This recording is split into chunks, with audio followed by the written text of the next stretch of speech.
तो दोस्तों सबसे पहले हम इसे आसान भाषा में समझ लेते हैं कि अक्षांश और देशांतर रेखाएं क्या होती हैं। नंबर एक बात तो ये कि ये जो रेखाएं हैं वो आपको पृथ्वी पर कहीं खींची हुई दिखाई नहीं देंगी। ये जो रेखाएं हैं दोस्तों वे आपके ग्लोब और मानचित्र की रेखाएं हैं और ये काल्पनिक रेखाएं हैं दोस्तों। इस बात को हमेशा याद रखिएगा। कहीं आप कर्क रेखा को देखने के लिए चले जाएं कि राजस्थान में से निकलती है तो चलिएगा देख के आएं। तो ये काल्पनिक रेखाएं हैं, पृथ्वी पे आपको कहीं पर भी मिलने वाली नहीं है। हमने स्थान को निर्धारित करने के लिए, टाइम के लिए बहुत सारे ऐसे कारण हैं जिनके लिए हमने इनको निर्धारित किया है दोस्तों। तो दोस्तों ये बात आप अच्छे से समझ लीजिएगा, ये कहीं पर भी नहीं है, ये एक काल्पनिक रेखाएं हैं जो हमारे ग्लोब और मानचित्र पर खींची गई हैं दोस्तों। अब देखिएगा, अगर आपसे पूछा जाए कि अक्षांश रेखाएं, सबसे पहले हम अक्षांश रेखाओं के विषय में बात कर लेते हैं। ये अक्ष से जुड़ा हुआ शब्द है, यानी यहाँ पर आपको दो शब्द मिल रहे हैं, एक अक्ष है और एक अंश है।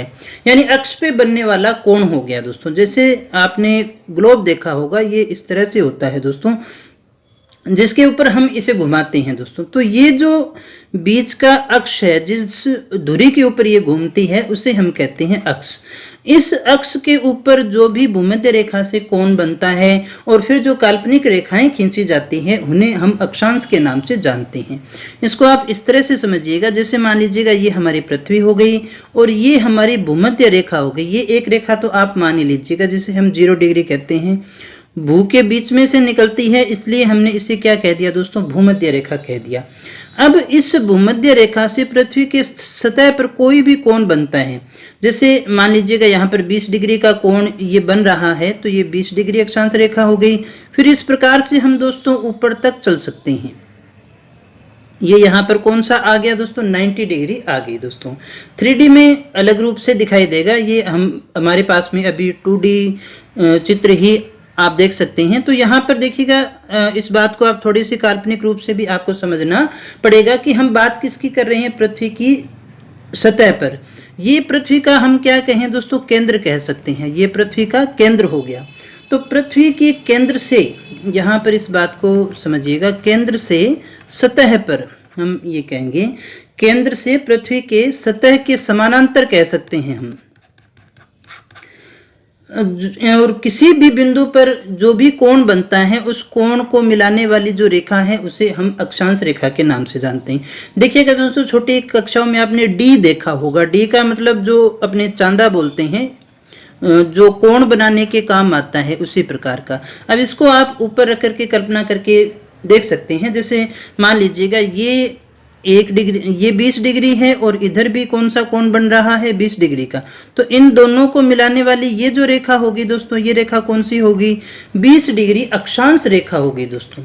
अक्षांश रेखाएं जो हैं वो इस तरह से खींची जाएंगी, इनको याद रखिएगा। पहले तो अक्षांश रेखाएं किस तरह से खींची जाएगी, इस तरह से जो खींची जाती हैं वो सारी की सारी अक्षांश रेखाएं होती हैं।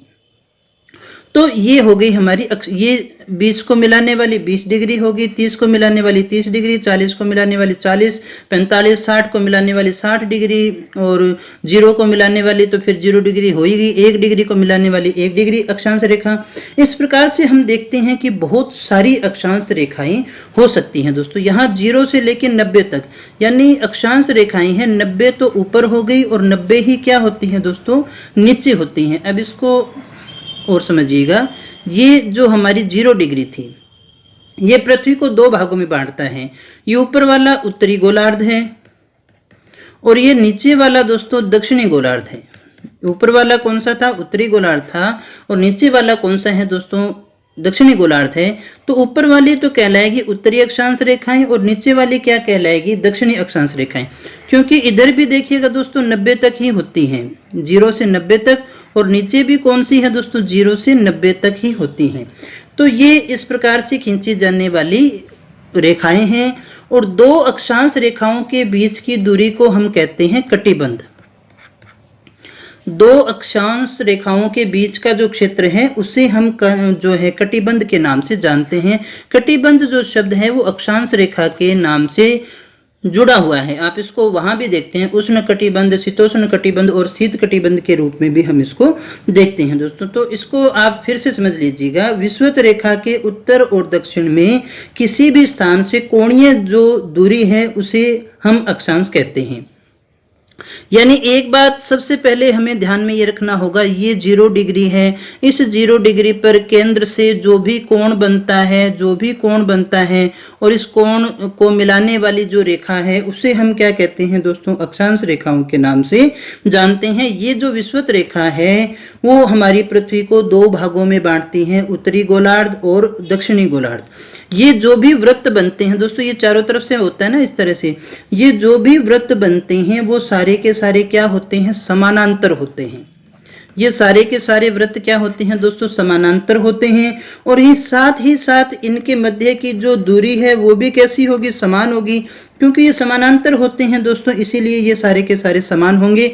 लेकिन अगर आपसे पूछा जाए सबसे बड़ा वृत्त कौन सा है, सबसे बड़ा वृत्त पूछा जाए तो वो देखिएगा भूमध्य या फिर अपना विषुवतीय वृत्त है वो सबसे ज्यादा बड़ा हो गया। बीच वाला ये जो वृत्त है ये सबसे ज्यादा होगा।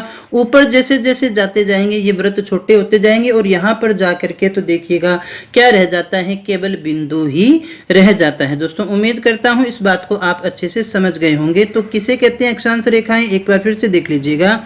ये 0 डिग्री या भूमध्य रेखा है, इसमें केंद्र से भूमि की सतह पर, पृथ्वी की सतह पर देखिए, चाहे इधर हो और इधर हो, ये 20 डिग्री और ये 20 डिग्री, ये जो अपना कोण है, ये जो बिंदु है, इनको मिलाने वाली जो काल्पनिक रेखाएं हैं, जो वृत्त हैं, इन्हें हम अक्षांश रेखाएं कहते हैं। अक्षांश रेखाएं दोनों तरफ खींची जाती हैं, भूमध्य रेखा से ऊपर और भूमध्य रेखा से नीचे। नीचे वाली दक्षिणी अक्षांश रेखाएं कहलाती हैं और ऊपर वाली जो है वो उत्तरी अक्षांश रेखाएं कहलाती हैं। इनके बीच की जो दूरी है वो समान होती है और इनके बीच का जो क्षेत्र है हम उसे कटिबंध के नाम से जानते हैं। उम्मीद करता हूं आप इस बात को समझ गए होंगे। ये जो अक्षांश है, ये जो अक्षांश है, इन्हें हम किसमें दर्शाते हैं दोस्तों, अंश, मिनट और सेकंड में दर्शाते हैं। जितना छोटा होता चला जाए, 30 डिग्री 17 मिनट, इस तरह से हम उसको बोलते हैं। और आगे जाएं तो सेकंड में जा सकते हैं।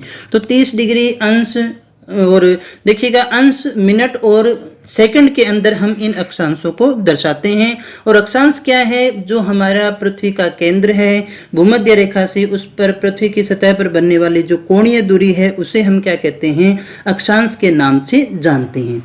अब इन अक्षांश रेखाओं में देखिएगा ये बहुत सारी हैं अक्षांश रेखाएं, 90 तक हो गई। अब यहाँ एक बात आप देख लेते हैं कि संख्या कितनी होती है, अक्षांश रेखाओं की संख्या कितनी होती है। तो दोस्तों यहाँ पर आपको जो आंकड़े मिलेंगे 180, 181 और 179, 179, ये 3 आंकड़े आप देख सकते हैं। 0 से 90 तक तो 90 रेखाएं ये हो गई और 90 रेखाएं ये हो गई, तो दोनों मिलकर के कितनी हो गई दोस्तों, 180। अब 180 में एक 0 डिग्री को भी अपने शामिल कर दे तो हो गई 181। अगर आपसे पूछा जाए कि अक्षांशों की संख्या कितनी है तो 180 हो गई। लेकिन अगर आपसे ये पूछा जाए अक्षांश रेखाएं या फिर अक्षांश वृत्त कितने हैं, तो देखिएगा 90 वाला जो है, ये दोनों यहाँ पर कोई रेखा नहीं है दोस्तों, यहाँ पर केवल क्या है, बिंदु है। यहाँ पर किसी प्रकार की कोई रेखा नहीं खींची गई है। तो इन 180 में से हमने घटा दिए 2, तो कितने रह गए, 179। तो जैसा भी आंकड़ा पेपर में आए उसको बड़े अच्छे से देख लीजिएगा। अक्षांश रेखाओं के बीच का जो क्षेत्र है उसे कटिबंध कहते हैं और देशांतर के बीच का जो होता है उसे हम गोरे कहते हैं। दोस्तों इस प्रकार के प्रश्न भी आपसे रीट की ही परीक्षा में पूछे गए हैं, तो इस प्रश्न को आप अच्छे से याद रखिएगा। उम्मीद करता हूं अक्षांश रेखाओं को आप काफी कुछ समझ चुके होंगे, क्योंकि ये अक्ष के समानांतर खींची जाती हैं, अक्ष से बनने वाला कोण है। और यहाँ जो हमारे पास में इंपॉर्टेंट है, वैसे तो बहुत सारी हैं, 3 रेखाएं जो हैं वो हमारे लिए इंपॉर्टेंट है। कौन कौन सी है दोस्तों, इनको याद रखिएगा। सबसे पहले तो ये 0 डिग्री तो अब तक आपको याद रह चुकी होगी।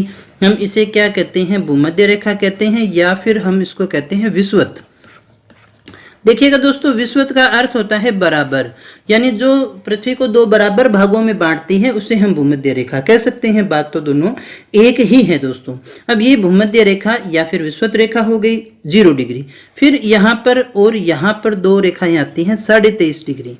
23.5 डिग्री और एक आती है 66.5 डिग्री और एक 66.5 डिग्री यहाँ पर रहेगी। ये जो है हमारे लिए इम्पोर्टेंट है। तो 23.5 डिग्री जो उत्तरी है उसे तो हम क्या कहते हैं, कर्क रेखा, और जो दक्षिणी गोलार्ध में है उसे हम कहते हैं मकर रेखा। ऊपर वाली कौन सी होगी दोस्तों, कर्क रेखा हो गई, लेकिन नीचे वाली कौन सी हो गई, मकर रेखा कहलाती है।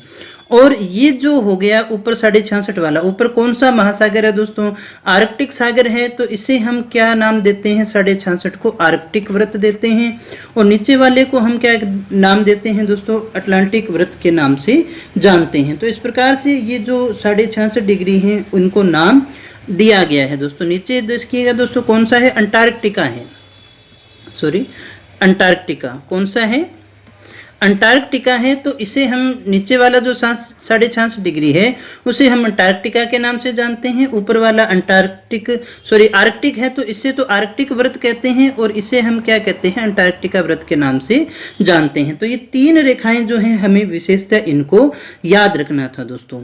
इसके बाद में दोस्तों एक चीज यहाँ पर हम और समझ लेते हैं कि देखिएगा दोस्तों, जैसे ये हमारी पृथ्वी है और ये हमारी भूमध्य रेखा हो गई, सूर्य की जो हमारे यहाँ पर प्रकाश आता है उस प्रकाश के आधार पर भी इनको बांटा जाता है। तो ये हमारी यहाँ पर आप इसको कर्क रेखा ले लीजिएगा, ये कर्क और ये मकर रेखा। तो सूर्य की जो किरणें हैं सबसे ज्यादा सीधी हमें यहीं पर प्राप्त होंगी, आप देख भी सकते हैं। तो ये जो क्षेत्र है कर्क रेखा से मकर रेखा का सबसे ज्यादा सूर्य प्राप्त होता है, इसलिए ये उष्णकटिबंध में आता है। फिर हमने यहाँ देखा था 66.5 डिग्री और यहाँ हमने देखा था 66.5 डिग्री। क्या नाम था दोस्तों इनका, ऊपर वाले का तो था आर्कटिक वृत्त और नीचे वाले का क्या नाम था दोस्तों, अंटार्कटिक वृत्त। तो इन दोनों का ये वाला जो क्षेत्र और ये वाला जो क्षेत्र है, तो यहाँ पर इससे पहले ये भी देख सकते हैं, ये यहाँ पर सूर्य का प्रकाश बहुत कम पहुंच पाता है, ये शीत कटिबंध में आता है, ये भी शीत कटिबंध में आता है। ये कौन सा हो गया दोस्तों, उष्ण हो गया। तो इन दोनों के बीच का यानी यहाँ पर शीत का प्रभाव भी है और उष्ण का प्रभाव ही है, तो इसलिए ये क्या कहलाता है, शीतोष्ण कहलाता है। और ये वाला भी कौन सा कहलाता है दोस्तों, शीतोष्ण कटिबंध के नाम से जाना जाता है। तो कर्क से लेकर के मकर तक का जो क्षेत्र है उसे हम क्या कहते हैं, उष्ण कटिबंध के नाम से जानते हैं।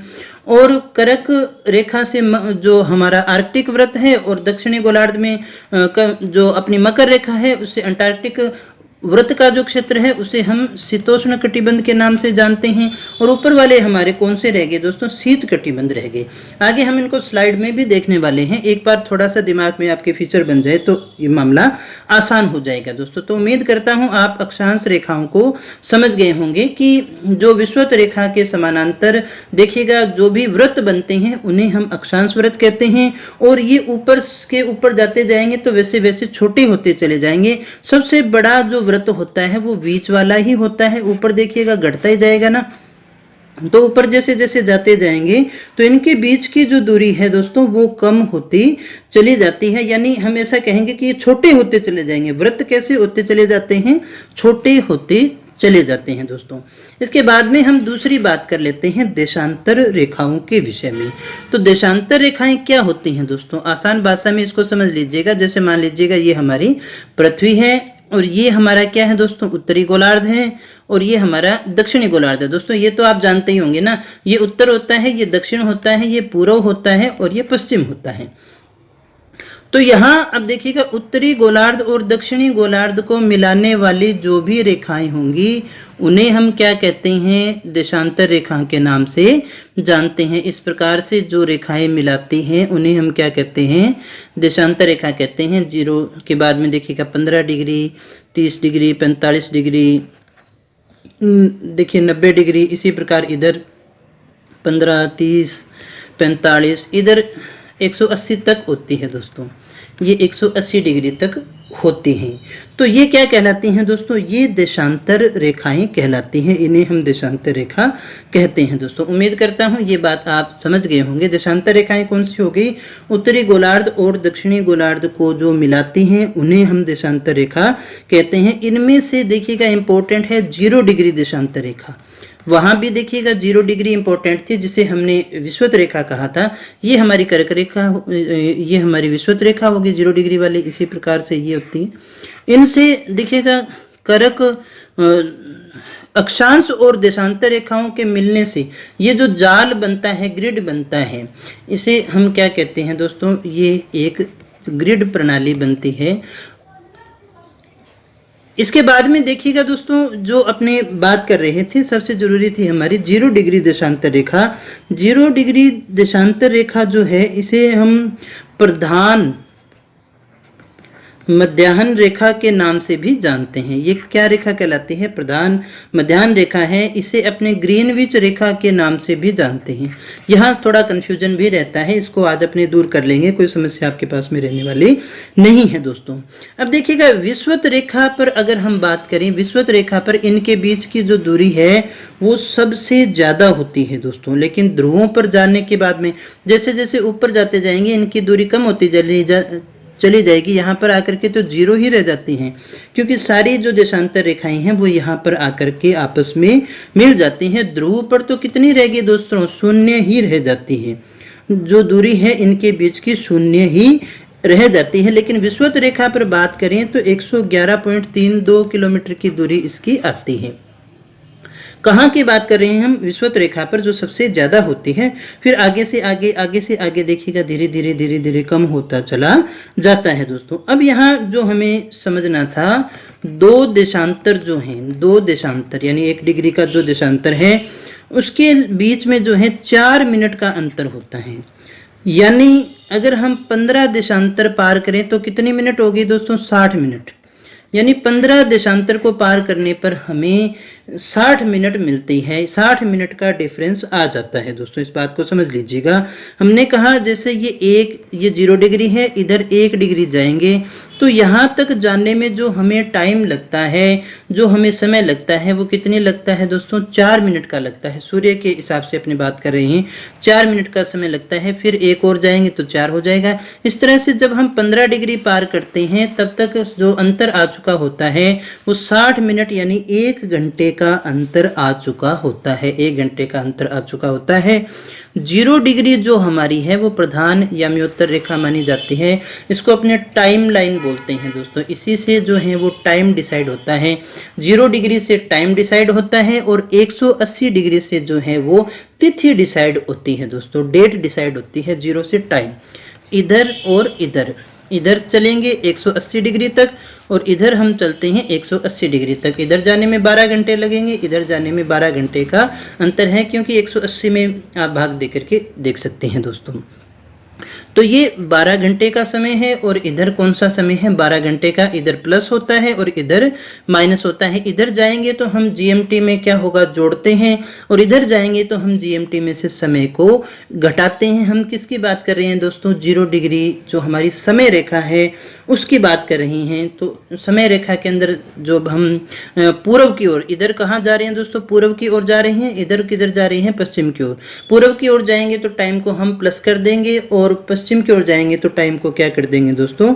माइनस कर देंगे, क्योंकि इधर जो टाइम है वो पीछे होता है दोस्तों। तो दोस्तों उम्मीद करता हूं कि आप काफी कुछ देशांतर रेखाओं को समझ गए होंगे। आगे जैसे जैसे चलेंगे हम तो ये सारी चीजें और अपनी क्लियर होती चली जाएंगी। तो यहाँ सबसे पहले हम देख लेते हैं स्लाइडों के अंदर कि अक्षांश और देशांतर रेखाएं किसे कहते हैं। तो अक्षांश और देशांतर रेखाएं ग्लोब पर खींची या अंकित की गई काल्पनिक रेखाएं हैं, इसकी हमने बात की थी। तो अक्षांश और देशांतर रेखाएं कौन सी है दोस्तों? ग्लोब पर खींची गई हैं, अंकित की गई हैं, लेकिन ये काल्पनिक रेखाएं हैं, वास्तविक रेखाएं नहीं हैं। पृथ्वी पे आपको कहीं पर भी मिलने वाली नहीं है। दूसरी बात, इनसे जो जाल बनता है, ग्रिड बनता है, उसे हम कहते हैं भूजाल। अभी हमने देखा था, इस प्रकार से जो भी हमारा जाल बनता है उसे हम भूजाल के नाम से जानते हैं। और इसका जो काम होता है वो होता है पृथ्वी पर स्थिति को निर्धारण करना।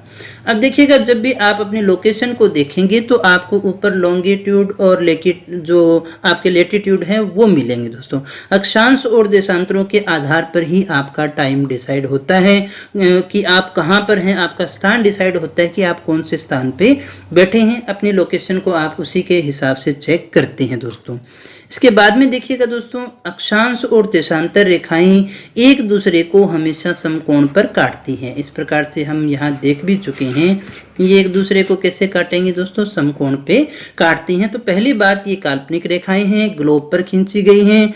इनसे जो जाल बनता है उसे भूजाल कहते हैं। इनका जो यूज है वो पृथ्वी पर स्थिति निर्धारण के लिए किया जाता है। अक्षांश और देशांतर रेखाएं एक दूसरे को समकोण पर काटती हैं, ये बात आपको बड़े अच्छे से याद रखनी है दोस्तों। इसके बाद में दोस्तों, यहाँ आप चित्र में भी देख सकते हैं, ये हमारी सारी के सारी रेखाएं कौन सी है, अक्षांश रेखाएं हैं। ये 0 डिग्री हो गई, इसे हम देखिए भूमध्य रेखा कहते हैं। इसके बाद में दोस्तों, जैसी भी है 20 है, 30 है, 40 है, 60 है, ये हमारी 80, फिर ये हमारी 90 डिग्री, इस प्रकार से हम इसको देख सकते हैं। ये सारी काल्पनिक रेखाएं हैं, ये अक्षांश होगी। इस प्रकार से ही यहाँ भी चलती हैं। और ये क्या कहलाती है दोस्तों, ये देशांतर रेखाएं हैं। इस प्रकार से ये देखिएगा 90 डिग्री, और ये हमारा 90 डिग्री, ये उत्तरी ध्रुव था और ये हमारा दक्षिणी ध्रुव था। तो हमने क्या कहा था, उत्तरी ध्रुव और दक्षिणी ध्रुव को मिलाने वाली जो हमारी काल्पनिक रेखाएं हैं उन्हें हम क्या कहते हैं, देशांतर के नाम से जानते हैं। और इनका जो यूज होता है विशेषतः टाइम डिसाइड करने के लिए होता है दोस्तों। किसके लिए होता है दोस्तों, टाइम डिसाइड करने के लिए होता है दोस्तों। यहाँ ये जो ग्रिड बन रहा है इसे हम किस नाम से जानते हैं दोस्तों, इसे हम भूजाल के नाम से जानते हैं। इसे हम क्या कहते हैं दोस्तों, भूजाल के नाम से जानते हैं। इसके बाद में दोस्तों आगे हम देखें, अक्षांश रेखाएं। अक्षांश रेखाएं किसे कहते हैं, तो भूपृष्ठ पर, हमने क्या कहा, कहाँ खींची गई हैं, भूपृष्ठ पर विषुवत रेखा या भूमध्य रेखा के उत्तर या दक्षिण में याम्योत्तर पर किसी भी बिंदु की पृथ्वी के केंद्र से मापी गई कोणीय दूरी को हम क्या कहते हैं, अक्षांश कहते हैं दोस्तों। क्या कहा हमने, भूपृष्ठ पर हमारा ये जो हमारा भूपृष्ठ रह गया उस पर भूमध्य रेखा ये हमारी रहेगी, उसके उत्तर या फिर दक्षिण में एक याम्योत्तर रेखा पर जो है किसी भी बिंदु से मापी गई ये जो कोणीय दूरी है, इस कोणीय दूरी को हम क्या कहते हैं, अक्षांश के नाम से जानते हैं दोस्तों। इसे अंशों, मिनटों और सेकंडों में दर्शाया जाता है, हम अध्ययन कर चुके हैं। भूमध्य रेखा कौन सी होती है दोस्तों, 0 डिग्री जो अक्षांश है वो अपना भूमध्य रेखा होता है दोस्तों। इसके बाद में देखिएगा, भूमध्य रेखा से समानांतर ध्रुवों तक दोनों गोलार्धों में अनेक वृत्त निर्मित हो सकते हैं। भूमध्य रेखा से हम ऊपर की ओर जाएंगे या फिर नीचे की ओर जाएंगे तो बहुत सारे वृत्त बनते हैं, और ये जो वृत्त बनते हैं ये अक्षांश रेखाएं कहलाती हैं। अब देखिएगा दोस्तों, जो हमने कोणीय दूरी कही उस कोणीय दूरी को तो हम क्या कहते हैं दोस्तों, अक्षांश कहते हैं। अक्ष पर अंश यानी अक्ष पर जो कोण बनता है उसे हम अक्षांश कहते हैं। लेकिन ये जो वृत्त बनेंगे, ये जो इस प्रकार से दोस्तों देखिएगा वृत्त बनते हैं, इन वृत्तों को हम क्या कहते हैं, अक्षांश रेखाओं के नाम से जानते हैं। ये भूमध्य रेखा से समानांतर ध्रुवों तक बनते हैं, ऊपर भी बनते हैं और नीचे भी बनते हैं दोस्तों, दोनों तरफ बनते हैं। उत्तरी और दक्षिणी गोलार्ध में ये 0 से 90 डिग्री तक पाए जाते हैं, यानी 90 डिग्री तक ऊपर हो गया और 90 डिग्री तक नीचे हो गया। तो इस प्रकार से अभी हमने देखा था। अगर हम अक्षांशों की बात करें तो 90 प्लस 0 वाली को जोड़े तो कितने हो गए, 181 हो गए। अगर हम कहें रेखाएं या फिर वृत्त की बात करें तो कितने हो गए, 179, क्योंकि 90 डिग्री पे जो है 90 डिग्री पे कोई भी रेखा नहीं होती है, केवल बिंदु हैं, तो उनमें से -2 कर दीजिएगा, कितने रह गए, 179 रह गए दोस्तों। उम्मीद करता हूं इस बात को आप अभी तक अच्छे से समझ चुके होंगे। यहाँ आप देख सकते हैं दोस्तों, ये हमारी विषुवत रेखा है। यहाँ से दोस्तों ये जो कोण बन रहा है, ये कोण बन रहा है, चाहे आप इधर बनाएं चाहे आप इस तरफ बनाएं, ये जो 40 डिग्री का कोण बना, इसको मिलाने वाली जो रेखा है, इस रेखा को हम क्या कहते हैं, अक्षांश रेखा के नाम से जानते हैं। ये जो कोण बनता है उसे हम अक्षांश कहते हैं दोस्तों। तो दोस्तों बड़ा आसान है, थोड़ा सा अगर आप इसको समझने की ट्राई करेंगे तो बड़ी आसानी से समझ लेंगे। आज समझ लेंगे तो समस्याएं दूर हो जाएंगी, आपको याद नहीं करना पड़ेगा दोस्तों। तो लास्ट बार फिर से दोहरा देता हूं कि ये जो विषुवत रेखा है, इसके ऊपर केंद्र से यहाँ सतह पर जो भी कोण बनता है, उस कोण से जो रेखा खींची जाती है उसे हम अक्षांश रेखा कहते हैं, और जो कोण है उसे हम अक्षांश के नाम से जानते हैं। कोणीय दूरी को हम अक्षांश के नाम से जानते हैं दोस्तों। उम्मीद करता हूँ बात समझ गए होंगे। ये हमारी भूमध्य रेखा है, इससे ये जो सारी रेखाएं हैं ये उत्तर में और दक्षिण के अंदर ये अक्षांश रेखाएं कहलाती हैं। उत्तर वाली जो हैं वो उत्तरी अक्षांश हैं और नीचे वाली जो हैं वो दक्षिणी अक्षांश के नाम से जानी जाती हैं। आगे हम देखें उत्तरी गोलार्ध की अगर हम बात करें तो कर्क रेखा कौन सी होती है दोस्तों 23.5 डिग्री, और आर्कटिक वृत्त जो है वो कौन सा हो गया दोस्तों 66.5 डिग्री हो गया। ये हमने अभी थोड़ा सा डिस्कस भी किया था, ये हमारी भूमध्य रेखा थी। इसके ऊपर 23.5 डिग्री की बात करें तो कौन सी होगी कर्क रेखा, और इसके बाद में जो 66.5 डिग्री आती है उसे हम आर्कटिक वृत्त के नाम से जानते हैं। दोस्तों ये बात आपको अच्छे से याद होनी चाहिए। दोस्तों एक आप यहाँ पर और याद रख सकते हैं 21 जून का दिन, 21 जून का जो दिन है यहाँ पर सूर्य लंबवत होता है, सूर्य की किरणें सीधी पड़ती है दोस्तों। इसके बाद में दोस्तों आगे हम देख सकते हैं दक्षिणी गोलार्ध में। दक्षिणी गोलार्ध का मतलब ये है कि इसके नीचे वाली ये 23.5 डिग्री और ये 66.5 डिग्री, ये 23.5 डिग्री और ये 66.5 डिग्री। तो ये 23.5 वाली तो क्या कहलाएगी मकर रेखा, ये 66.5 वाली क्या कहलाती है दोस्तों अंटार्कटिक वृत्त के नाम से जानती है। ये बात को भी आपको अच्छे से याद रखना चाहिए दोस्तों। उम्मीद करता हूं आप सारी बातों को समझ रहे होंगे। यहाँ अगर हम मकर रेखा की बात करें तो 22 दिसंबर का दिन आपको याद रखना है। 22 दिसंबर को जो है यहाँ पर सूर्य जो है मकर रेखा पर चमकता है, फिर वापस नीचे आना शुरू हो जाता है। कर्क से मकर के बीच में ये चलता रहता है दोस्तों। इसके बाद में आगे हम देखें तो प्रत्येक 1 डिग्री की जो अक्षांशीय दूरी है लगभग 111 किलोमीटर होती है, जो कि पृथ्वी का देखिए गोलाकार है। इसके कारण भूमध्य रेखा से ध्रुवों तक भिन्न भिन्न भी हो सकती है दोस्तों, लेकिन आप एवरेज के रूप में कितनी मानते हैं 111। अगर आपसे प्रश्न पूछा जाए कि 1 डिग्री की अक्षांशीय दूरी पर, देखिए देशांतर में आपसे पूछा जाएगा कि कितने मिनट की दूरी होती है, यहाँ आपसे पूछा जाएगा कितने किलोमीटर की दूरी होती है। तो 111 किलोमीटर की दूरी होती है जैसे जैसे अपने ऊपर बढ़ते हैं दोस्तों। तो 1 डिग्री पर कितनी होगी 111 किलोमीटर की दूरी तय की जाती है दोस्तों। इसके बाद में दोस्तों आगे हम देखें 90 डिग्री उत्तरी ध्रुव और दक्षिणी ध्रुव केंद्र या बिंदु के रूप में होता है। ये जो 90 डिग्री है और ये जो 90 डिग्री है दोस्तों, ये दोनों क्या हैं, ये केंद्र है या फिर हम इसे क्या कह सकते हैं एक बिंदु कह सकते हैं। यहाँ पर कोई रेखा नहीं होती है दोस्तों। आगे हम बात करें दोस्तों, देखिएगा निम्न अक्षांशीय क्षेत्र, यहाँ पर ये जो हमारे पास में फैक्ट है 3 है। एक तो निम्न अक्षांशीय क्षेत्र है, मध्य अक्षांशीय क्षेत्र है और उच्च अक्षांशीय क्षेत्र है।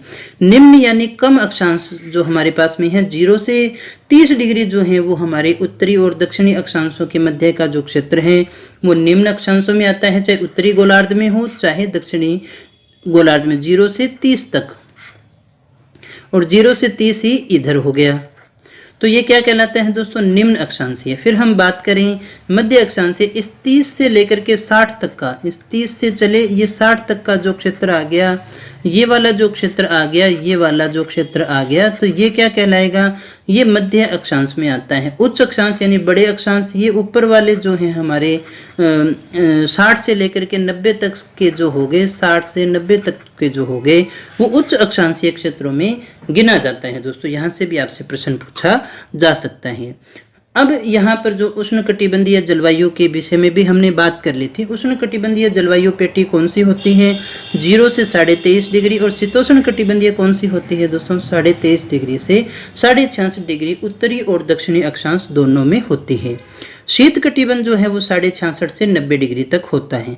कैसे होता है तो वो आप इस डायग्राम में जो है भली भांति देख सकते हैं। ये हमारी विषुवत रेखा हो गई दोस्तों, और ये हमारी जो है अक्ष हो गया जिसके आधार पे हमने लिया था, जैसे ये हमारी कोणीय दूरी हो गई। उम्मीद करता हूँ अब बात जो है आपके समझ में बिल्कुल आ चुकी होगी। ये अक्षांश हो गया, और ये जो ये इधर लें चाहे आप ये लें, दोनों 23.5 ही हैं। इनको जो मिलाने वाली जो रेखा हो गई वो क्या कहलाई दोस्तों, वो अक्षांश रेखा कहलाती है। तो 23.5 डिग्री इधर और 23.5 डिग्री इधर, क्यों, जहां पर यह मान लिया हमने ये हमारा सूर्य देवता हो गए दोस्तों। जब सूर्य देवता चमक रहे हैं तो सूर्य की किरणें दोस्तों सीधी यहाँ पड़ती हैं, सबसे ज्यादा सीधी यहाँ पड़ती हैं, तो ये क्या कहलाता है उष्ण, यानी सबसे ज्यादा गर्मी के कारण। अब इधर जाता जाएगा तो देखो क्या होगा दोस्तों, तिरछा हो गया कि नहीं हो गया, इसमें तिरछी किरणें पड़ रही हैं, तो ये कौन सा हो गया, शीतोष्ण हो गया। ये भी शीतोष्ण होगा, ये शीतोष्ण होगा, ये उत्तरी में है तो उत्तरी हो जाएगा, ये दक्षिणी है तो ये दक्षिणी वाला हो जाएगा दोस्तों। फिर यहाँ तक तो देखिएगा ऊपर वाले हिस्से में तो पहुंच ही नहीं पाती है, तो ये शीत कटिबंध हो गया। ये वाला भी कौन सा हो गया दोस्तों? शीत कटिबंध हो गया, जिसको अभी हमने डिस्कस भी किया था। तो 3 कटिबंध है हमारे पास में। उष्ण कटिबंध जो कर्क रेखा से मकर रेखा के बीच में है, फिर हमने देखा था शीतोष्ण कटिबंध, और लास्ट आता है हमारा शीत कटिबंध। इसके बाद में दोस्तों आगे हम बात करते हैं देशांतर रेखाओं के विषय में। अब हमारे लिए चीजें काफी आसान हो चुकी हैं, हम समझ चुके हैं कि भी किसी भी स्थान की कोणीय दूरी जो प्रधान याम्योत्तर रेखा के पूर्व या पश्चिम में होती है देशांतर कहलाती है। किसी भी स्थान की कोणीय दूरी जो प्रधान याम्योत्तर रेखा के पूर्व या पश्चिम में होती है। प्रधान याम्योत्तर रेखा जो है वो 0 डिग्री देशांतर को माना गया है, यहाँ आप इसको देख सकते हैं। और बहुत ही साधारण भाषा में हमने इसकी परिभाषा ये भी देखी थी कि उत्तरी ध्रुव और दक्षिणी ध्रुव को मिलाने वाली जो रेखा है ये आगे आपकी प्रधान याम्योत्तर, इसके पूर्व में देखिएगा और पश्चिम में ये जो रेखाएं खींची गई हैं, ये रेखाएं सारी की सारी क्या कहलाती हैं? ये देशांतर रेखाएं कहलाती हैं, देशों में अंतर कहलाती हैं दोस्तों। ये हमारी 0 डिग्री आप यहाँ देख सकते हैं। 0 के दोनों ओर 180 डिग्री तक देशांतर रेखाएं होती हैं, ये 180 डिग्री तक होती हैं, और कुल मिलाकर के कितनी होती हैं? 360 होती हैं दोस्तों। इधर 180 हो गया 0 डिग्री से, आप इसको 0 मान लीजिएगा, 0 डिग्री। इधर 180 हो गई और इधर भी कितनी होगी दोस्तों? 180 संख्या इनकी होती है।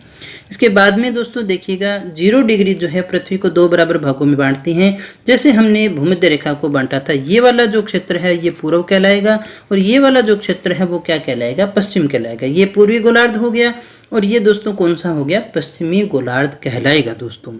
तो यहाँ आगे हम देख सकते हैं 1 डिग्री देशांतर की भूमध्य रेखा पर दूरी, क्योंकि भूमध्य रेखा पर जो इनके बीच की दूरी है वो ज्यादा होती है दोस्तों, इसलिए 111.32 है। लेकिन ये ध्रुवों की ओर जाते जाएंगे तो कम होती चली जाएगी, ऊपर जाकर के तो 0 ही रह जाती है। ये अभी हमने डिस्कस भी किया था दोस्तों। तो दोस्तों ये अभी आपने देखा, ये जो 0 डिग्री थी, 0 डिग्री से 180 इधर आ गई और 180 इधर आ गई दोस्तों। तो ये दोनों प्रकार की जो रेखाएं हैं हमारी, ये देशांतर रेखाओं के नाम से जानी जाती हैं। 1 डिग्री जब आप पार करेंगे तो 4 मिनट का समय होता है दोस्तों। इसके बाद में आगे हम बात करते हैं ग्रीनविच रेखा के पूर्व में 180 डिग्री तक सभी देशांतर पूर्वी देशांतर कहलाते हैं, और पश्चिम की ओर स्थित सभी देशांतर पश्चिमी देशांतर कहलाते हैं। अभी हमने ये डिस्कस भी किया था। जैसे मान लीजिएगा ये ग्रीनविच या 0 डिग्री हो गई, तो इधर 180 तक और इधर जो है वो 180 तक, इधर 180 वाले पश्चिमी कहलाएंगे और इधर वाले क्या कहलाएंगे दोस्तों? पूर्वी देशांतर के नाम से जाने जाते हैं। तो पूर्वी और पश्चिमी गोलार्ध यहाँ पर भी हमने बांटा है। इसके आधार पर पूर्वी गोलार्ध और पश्चिमी गोलार्ध की अपनी बात कर रही थी। पृथ्वी देखिएगा दोस्तों गोलाकार है, इसलिए उसे घूमने में 24 घंटे लगते हैं, और ये 360 डिग्री घूमती है।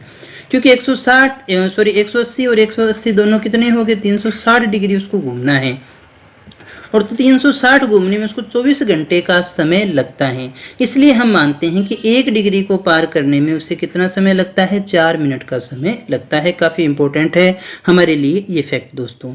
0 से 180 डिग्री पूर्व की ओर जाएं, इस बात को समझ लीजिएगा। 0 से 80 मान लीजिएगा, इधर हम पूर्व की ओर जाएंगे तो दोस्तों यहाँ तक आते आते जो है वो 12 घंटे का समय लगता है, और इधर की ओर जाएंगे दोस्तों तो फिर कितना समय लगता है? 12 घंटे का ही समय लगता है। ये टाइम जो है वो पीछे होता है, ये जो टाइम है वो आगे होता है। ये हम समय रेखा की बात कर रहे हैं दोस्तों, अंतरराष्ट्रीय डेट लाइन तिथि रेखा की बात नहीं कर रहे हैं। यहाँ हमें बिल्कुल भी कंफ्यूज नहीं होना है दोस्तों, क्योंकि 24 घंटे तो जब आप यहाँ से यहाँ आएंगे तो पूरे होंगे ना, दिन तो यहाँ बदलता है दोस्तों। 180 डिग्री जो यहाँ रहेगी और जो यहाँ रहेगी दोस्तों, तो यहाँ पर बदलता है दोस्तों। जैसे मान लीजिएगा यहाँ पर अगर अभी 5 बजे हैं तो फिर ये जो समय है ये आगे है दोस्तों। यहाँ समय जो कैसे चला जाएगा? पीछे से पीछे चलता चला जाता है, और यहाँ तक आते आते पिछले डे में पहुंच जाता है दोस्तों।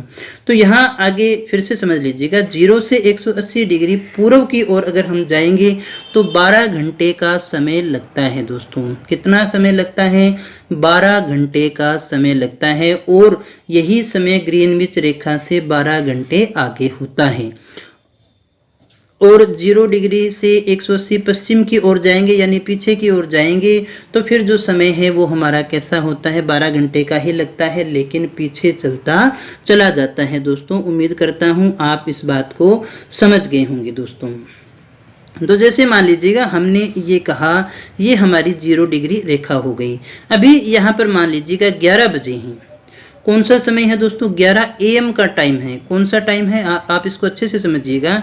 यहाँ मैं लिख देता हूँ, ये हमारी 0 डिग्री रेखा हो गई। यहाँ पर जो हमारा समय है वो कौन सा है, 11 AM का है। यहाँ पर रात के 11 बजे हैं और ये हमारा 180 को ही मान लो। 180 पीछे जाएंगे तो लगभग कितना अंतर आ गया दोस्तों, 12 घंटे का ही अंतर आ गया। यानी यहाँ भी कितने बज रहे हैं, 11 ही बज रही हैं। लेकिन ये 11 AM होंगे या PM होंगे दोस्तों, ये 11 PM होंगे, क्योंकि टाइम तो कैसे चल रहा है अपना, आगे चल रहा है। ये कौन सा हो गया, 11 PM, क्योंकि यहाँ पृथ्वी ऐसे जा रही है दोस्तों, पृथ्वी इस तरह से जा रही है। तो ये तो क्षेत्र आगे निकल गया, ये तो कहाँ है दोस्तों, पीछे है। यहाँ जब 11 बज रही हैं तो बस तो यहाँ भी 11 रही हैं, लेकिन ये 11 कौन से हैं, PM की हैं दोस्तों। तो फिर ये समय कैसा रहा दोस्तों, पीछे की ओर जा रहा है, ये समय की बात है दोस्तों।